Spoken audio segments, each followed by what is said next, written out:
जंगल है आसपास, और ये बच्चे पढ़ने आते हैं।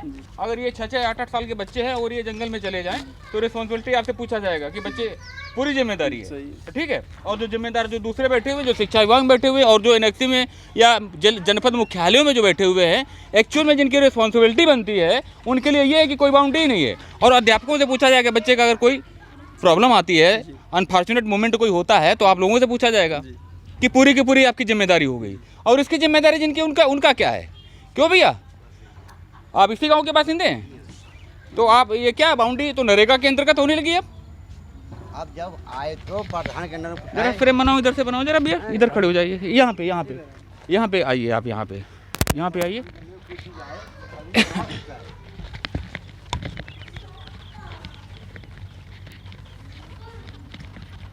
क्या कोई प्रपोजल बना के भेजा है गांव प्रधान को या सचिव को? प्रपोजल तो प्रधान जी बता रहे बना कई बार दे चुके। अच्छा, हाँ स्टार्ट करो जरा, ओके करो जी। ये आप लोग देखिए, ये कानपुर, ये जनपद कानपुर देहात है। और हम क्या दिखाना चाहते हैं, विद्यालयों का कंटेंट अभी तक हमने प्रमुख स्थान नहीं दिया, क्योंकि यूपी है, यूपी बिहार नहीं है, परंतु यूपी जो है वो बिहार के श्रेणी में, बिहार के रास्ते में धीरे धीरे जा रहा है। वो कैसे, ये देखिए, ये उन 28,000 30,000 करीब लगभग 28,000 विद्यालयों में से ये भी विद्यालय है। कौन सा गांव पड़ता है ये भैया?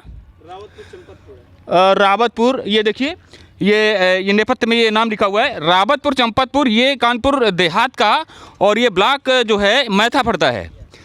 और ब्लॉक मैथा में 10 विद्यालयों को हमने विजिट किया हुआ है, वीडियो अवश्य नहीं बनाया, परंतु 10 विद्यालयों का विजिट किया हुआ है। जो बीएसए महोदय हैं उनको तो शर्म आनी चाहिए। किस लिए आनी चाहिए कि आप ऐसे रूम में बैठे बैठे शिक्षकों का मात्र शोषण करते हैं आप लोग। क्या, ये फाइल लेके आ जाइए, परसों वो फाइल लेके आ जाइए, शिक्षण कार्य भी प्रभावित होता है। और आप लोग क्या क्या कर रहे हैं, ये देखिए व्यवस्था, ये जो है बाउंड्री, ये कैमरा घुमाइए धीरे से, ये देखिए बाउंड्री के ये हाल हैं। ऐसे ही कानपुर देहात में आदरणीय जो जिलाधिकारी महोदय हैं, उनको कितने विद्यालय का ऑडिट चाहिए। जो कानपुर देहात में अगर बात की जाए, पर्टिकुलर कानपुर देहात की बात की जाए, तो वहाँ भी अभी बहुत सारे विद्यालयों में ये इंफ्रास्ट्रक्चर ये मौजूद नहीं है। ये देखिए बाउंड्री नहीं है, और ये जंगल है साइड में, ये देखिए ये जंगल भी है साइड में। ये 6-6 वर्ष के बच्चे, ये देखिए 6-6 वर्ष के बच्चे हैं, ये अगर जंगल में जाते हैं तो किसकी रिस्पॉन्सिबिलिटी आएगी? ये अध्यापक हैं। इनसे पूछा जाएगा कि अगर कोई अनफॉर्चुनेट मोमेंट होता है, कोई फिजिकली कोई बच्चा, किसी को हानि पहुंचती है, तो इन अध्यापक, ये शिक्षकों से पूछा जाएगा कि हमारे बच्चे का ये कैसे, जो भी जो हानि हुई। अब समस्या ये है कि आज की तारीख में भी 53-54 हज़ार विद्यालयों में जो फर्नीचर नहीं है, और इस तरह की बहुत सारी अनियमितताएं तो क्यों हैं? क्योंकि यहाँ पर इन विद्यालयों में कोई विधायक और सांसद का बच्चा यहाँ पे नहीं पढ़ता है, किसी बड़े अधिकारी का बच्चा यहाँ पर नहीं पढ़ता है। आप सरकारी स्कूल में अध्यापक हैं? अच्छा, आपके बच्चे कहाँ पढ़ते हैं? हमारे बच्चे सिवली से आते हैं, वहीं पढ़ते हैं, कॉन्वेंट स्कूल में पढ़ते हैं ना। हमें इससे आपत्ति नहीं कि आपके बच्चे ईश्वर करे और अच्छा पढ़ाई, नहीं सिवली में पढ़ते हैं, परंतु हाँ अच्छे स्कूल में पढ़ते हैं, निजी स्कूल में पढ़ते हैं। हाँ, यही है, ये विडंबना है कि जो अध्यापक जिन सरकारी स्कूलों में पढ़ाते हैं, उनको उसी सरकारी स्कूल की जो व्यवस्था है उस पर विश्वास नहीं है। क्यों? वो अपने बच्चों को प्राइवेट स्कूल में पढ़ाएंगे। हमें उनके प्राइवेट स्कूल में पढ़ाने से या और अच्छा पढ़ाएं, उससे आपत्ति किसी को नहीं हो सकती है। परंतु आखिर ऐसा कौन सा, ये सरकारी व्यवस्था में ऐसा कौन सा अविश्वसनीय जो कीड़ा लगा हुआ है कि इसमें सरकारी स्कूलों में पढ़ाने वाले अध्यापक भी अपने बच्चों को सरकारी स्कूलों में नहीं पढ़ाते हैं। और शिक्षा विभाग में बैठे हुए ये हिपोक्रेट्स, इनके संपत्तियों की जांच हो जाए कि किस तरह से ये भ्रष्टाचार हावी है शिक्षा विभाग में। और जिस बेसिक शिक्षा परिषद की स्थापना जो 1857 में हुई थी, आज 1.25 वर्ष के बाद भी ये बेसिक शिक्षा का अगर ये देखा जाए तो कायदे का इंफ्रास्ट्रक्चर भी मौजूद नहीं होगा अभी। ये देख लीजिए, और इस बिल्डिंग में ये जो इंफ्रास्ट्रक्चर ये बना हुआ है, इसमें अगर भ्रष्टाचार की बात करेंगे तो इसको खोजने के लिए वास्को डी गामा की खोज हमें नहीं करनी पड़ेगी। ये देखिए, ये यहाँ पर ये जो पत्थर है, ये पोटा का पत्थर लगा हुआ है, और इसमें अगर कोटेशन की जांच की जाए तो पोटा का पत्थर नहीं मिलेगा यहाँ पे। सबसे बड़ी चीज़ ये आती है। अच्छा, कितने बच्चे होंगे मास्टर साहब यहाँ पे?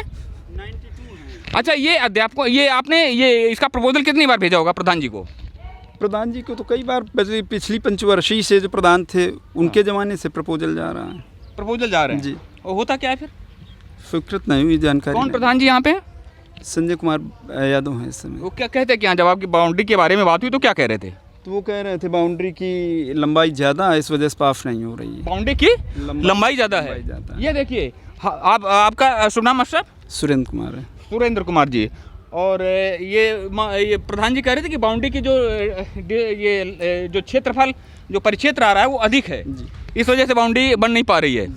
ये देखिए, बेसिक शिक्षा अधिकारी महोदय कानपुर देहात, इसमें 400 मीटर, आप सुनिए कि अध्यापक क्या कह रहे हैं। 400 मीटर लगभग पड़ता है चारों तरफ का। अच्छा अच्छा। तो इतना पैसा वो कह रहे हैं नरेगा के अंतर्गत मेरे पास नहीं है कि इसकी बाउंड्री करवा सकें।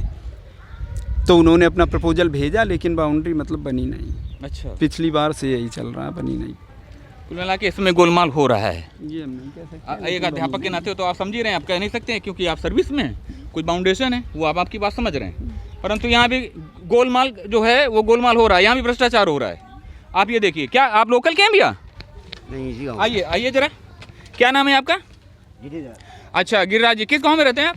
चंबल में। अच्छा, ये क्या व्यवस्था जो है ये प्रधान जी से और जो कानपुर देहात के जो जिलाधिकारी महोदय हैं और जो बीएसए कानपुर देहात हैं उनके लिए क्या कहोगे आप? ये कैमरे में देखिए, बताइए आप। प्रधान जी तो कई बार भेज चुके हैं जी जी। और जब नहीं आ रहा प्रधान पड़ेंगे जब थोड़ा बनवाएंगे। अच्छा, ये बात आपकी बिल्कुल ठीक है। तो प्रधान जी या जो सचिव है, प्रमुख रूप में सचिव हैं, आप प्रधान जी को इंडिकेट कम कीजिए।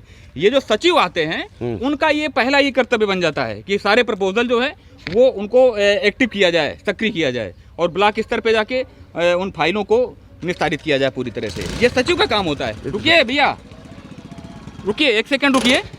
क्या नाम है आपका? क्या नाम है भैया?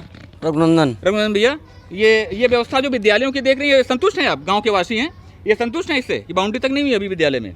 ना भय ना हो पाई है, ना हुई है ना हो पाएगी। क्यों? सरकार ऐसी है, सिस्टम में ऐसे ही सब सरकार और सिस्टम ऐसे ही काम कर रहे हैं भाई। ये आम पब्लिक का। जी बोलिए बोलिए। जब सिस्टम है ऐसा है, ये विद्यालय आज का तो है नहीं। कितने वर्ष हो गए? 20 साल हो गए इसको बने। 20 वर्ष हो गए। हाँ, अरे हम 20 बता रहे हैं। 20 वर्ष से बाउंड्री अभी तक नहीं हुई। और ये बच्चे अगर कोई इनका कोई लॉस होता है तो ये अध्यापकों से पूछा जाएगा। बिल्कुल पूछा जाएगा। अगर कोई अगर बच्चा जंगल में चला जाए, कुछ भी हो सकता है, हाँ, मान लीजिए, तो ये अध्यापकों से पूछा जाएगा। बिल्कुल पूछा जाएगा। और उन शिक्षा अधिकारियों से नहीं पूछा जाएगा जिनकी पूरी की पूरी रिस्पॉन्सिबिलिटी बनती है कि प्रपोजल भेजें और निष्क्रिय पड़े हुए हैं पूरी तरह से। हाँ। क्या नाम है भैया? बलबीर सिंह। गाँव के हैं जी। क्या कहेंगे? खड़े हुई। बलबीर भैया बताइए, ये जो विद्यालय की बाउंड्री नहीं हुई, क्या कहेंगे आप अधिकारियों से? अरे तो अधिकारियों से क्या भी है, ये तो सर जी आप समझ ही रहे हो जी जी कि 20 ये वर्ष से ऐसा बाउंड्री नहीं बन पाई। 20 वर्ष से बाउंड्री, तो ये कोई शिक्षक का भी इसमें ज़्यादा रोल नहीं है। शिक्षक लोग जो है वो देते तो हैं अपने हिसाब से। शिक्षक तो प्रपोजल बना के बहुत अधिक है, इंडिविजुअल अपना एक टच लेकर के वो कह सकते भाई रहा अगर शिक्षकों का, तो शिक्षक तो बच्चा पढ़ाए, दूसरी बात शिक्षकों के पास इतना काम दे दिया गया है, कहीं जनगणना करो, कहीं कुछ, तो शिक्षक भी बेचारा क्या करे। अभी विद्यालय में जाते हैं तो कई शिक्षक तो मिलते ही नहीं है। क्यों? उनको इतना काम दे दिया गया। बुखर बात आपकी जायज़ है, ऐसा खरे नहीं, ऐसा कुछ नहीं है।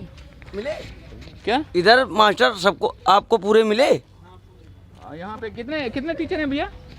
मास्टर आप यहाँ पर हैं जी? 2 लोग वहाँ पर। अच्छा, 3 लोग यहाँ पे हैं, 2 वहाँ पे हैं। जी, मैडम का बीएलओ में इस समय फीडिंग चल रही है, आधार कार्ड की, आधार नंबर अच्छा, की।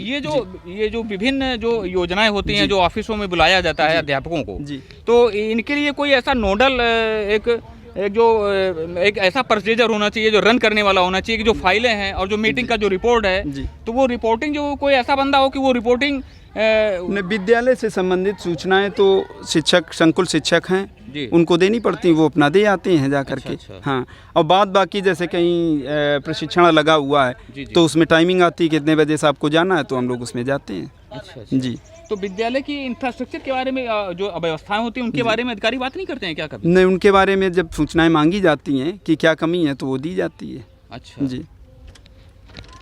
चलिए, ये शिक्षा विभाग की बहुत बड़ी अव्यवस्था है और इसमें विद्यालयों के बारे में जो स्टूडेंट हैं, जो विद्यार्थी हैं, इनके बारे में क्या कहना है ये तो सब आप लोग जानते हैं। अभी अयोध्या बोलेंगे तो अयोध्या कोई बच्चा लिख नहीं पाएगा जल्दी, हो सकता है यहाँ पे विद्यालय में लिख पाते हों, ये बड़ी अच्छी बात है। परंतु हम ये अव्यवस्थाएं जो कानपुर देहात के अंतर्गत है कि इंफ्रास्ट्रक्चर भी अभी तक मौजूद नहीं हो पाया, अभी डेवलप नहीं हो पाया, हम उसकी बात इसलिए उठा रहे हैं कि वो सेकेंडरी आएगा। ये देख लेते हैं कि विद्यालयों में अभी कितने विद्यालय ऐसे होंगे जहाँ की बाउंड्री ही अभी नहीं है और फर्नीचर भी उपलब्ध नहीं है, बहुत सारी ऐसी चीज़ें। और मिड डे मील में क्या भ्रष्टाचार हो रहा है वो सर्वविदित है। संविलियन विद्यालय जी, बगल में मैडम है, उनके पास चार्ज। अच्छा जी। वो चलिए इसी के साथ कानपुर देहात के ब्लॉक मेहता से ये कौन सा गांव पड़ता है? रावतपुर। रावतपुर गांव पड़ता है। वहाँ से भारत भाग विधाता के लिए जय हिंद। अब बच्चों के लिए